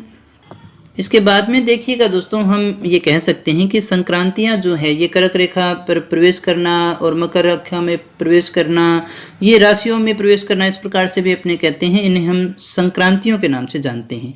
तो ये संक्रांतियां जो है वो पृथ्वी को गतिशीलता प्रदान करती है और सूर्य, तारों और नक्षत्रों की स्थिति में भी बदलाव इसके द्वारा होता है दोस्तों। तो यहाँ आप देख सकते हैं ये कौन सी संक्रांति है, ये दिसंबर संक्रांति है। दिसंबर में ये कंडीशन होती है और जून में ये होती है दोस्तों। ये देखिएगा सूर्य जो हमारा है वो कहाँ पर है दोस्तों, वो कर्क रेखा पर चमकता है, तो इसलिए ये कौन सी होगी, कर्क संक्रांति होगी। यहाँ पर देखिए गर्मी का मौसम होगा, यहाँ सूर्य पूरी तरह से नहीं पहुँच पाता है, इसलिए थोड़ी सी क्या होती है दोस्तों, ठंड होती है दोस्तों। और यही हमारे देखिएगा उल्टा हो जाएगा जब अपने दिसंबर की बात करते हैं, तो ये मकर संक्रांति हो गई, ये दिसंबर संक्रांति है और ये जून संक्रांति है दोस्तों। तो यहाँ शीत संक्रांति की बात करें तो वो 21 दिसंबर को आती है दोस्तों। इस समय क्या होगा दोस्तों, देखिएगा 6 माह की रात होगी ऊपर और 6 माह का क्या होगा, ध्रुवीय क्षेत्र में दिन होता है। उम्मीद करता हूँ ये सारी बातें आपको समझ में आ चुकी होंगी। ये सामान्य सी बात है, आप इसको देख लीजिएगा, कोई इसमें वो टिपिकल कंडीशन किसी प्रकार की नहीं है, क्योंकि पीछे सारी चीज़ें अपने देख चुके हैं। PDF आपको इसमें मिल जाएगी, आराम से आप इसे देख सकते हैं। तो दोस्तों इसके बाद में हम बात कर लेते हैं अंतिम दौर में उपसौर और अपसौर के विषय में। ये क्या होता है दोस्तों, पृथ्वी की जो कक्षा है, यानी जिस कक्षा में वो चक्कर अपने लगा रही थी, वो वृत्ताकार नहीं है, गोल नहीं घूमता है, बल्कि अंडाकार है। ये परिपथ उसका कैसा है, अंडाकार है, जिसमें सूर्य और पृथ्वी की दूरी परिक्रमण के अनुसार बदलती रहती है। यहाँ ज़्यादा हो जाएगी दूरी, यहाँ पर कम हो जाएगी दोस्तों। इसे हम उपसौर और अपसौर के रूप में देखते हैं। औसत दूरी है जो 150 मिलियन किलोमीटर है। अपसौर की कंडीशन क्या होती है, अब इसको देख लीजिएगा। अपसौर क्या होता है दोस्तों, अपसौर का मतलब जब सूर्य की जो दूरी है वो पृथ्वी से सर्वाधिक होती है। अप का मतलब ज्यादा होता है, सर्वाधिक होती है, 152 मिलियन किलोमीटर होती है, तो ये अपसौर होता है। यही नाम में कंफ्यूजन हो सकता है दोस्तों, अपसौर। और उपसौर कौन सा होता है दोस्तों, ये निकटतम आपकी दूरी होती है। अब देखिएगा, अगर आपको समझ में नहीं आए तो आप इसको इस तरह से भी याद रख सकते हैं, जैसे होता है प्राचार्य, फिर आता है उप प्राचार्य। उप प्राचार्य देखो ये आपने पढ़ा भी होगा, प्रधान, उप प्रधान, प्रधानाध्यापक, उप प्रधानाध्यापक, इस तरह के नाम आपने खूब सारे सुने होंगे, अधीक्षक, उपाधीक्षक। तो उप का मतलब होता है इसके बाद में यही है, इसके नज़दीक कौन सा है, इस पद के नज़दीक ये है, तो उप का मतलब आप नज़दीक से याद रख सकते हैं। तो यहाँ पर जो दूरी है वो निकटतम होती है, यानी 147 मिलियन किलोमीटर हो तो उसे हम उपसौर कहेंगे दोस्तों। वापस समझ लीजिएगा, उपसौर और अपसौर हम किसे कह रहे हैं, सूर्य के चारों ओर ये जो हमारी परिक्रमण गति थी, इस समय सूर्य जो है पृथ्वी के सबसे नज़दीक या सबसे दूर होता है। कब होता है, कैसे होता है, उसके विषय में बात कर रहे थे। जब वो सबसे नज़दीक है, यानी यहाँ वाली कंडीशन अपने ले सकते हैं तो उसे हम उपसौर के नाम से जानते हैं, और जब वो दूर है तो उसे हम क्या कहते हैं, अपसौर के नाम से जानते हैं। क्योंकि पृथ्वी का जो कक्ष है घूमने का वो अंडाकार है, इसलिए उसमें ये चेंज हमें देखने को मिलता है। उपसौर में पृथ्वी की यात्रा, देखिए बिल्कुल कॉमन सेंस की सी बात है। उपसौर के कंडीशन में वो जल्दी पार कर जाएगा क्योंकि दूरी कम तय करनी है, अपसौर में उसकी दूरी ज़्यादा होगी इसलिए टाइम उसको ज़्यादा लगता है दोस्तों। दोनों गतियों और स्थिति में बदलाव के फलस्वरूप ही पृथ्वी पर सौर ऊर्जा का जो वितरण है वो निश्चित होता है। कैसे होगा?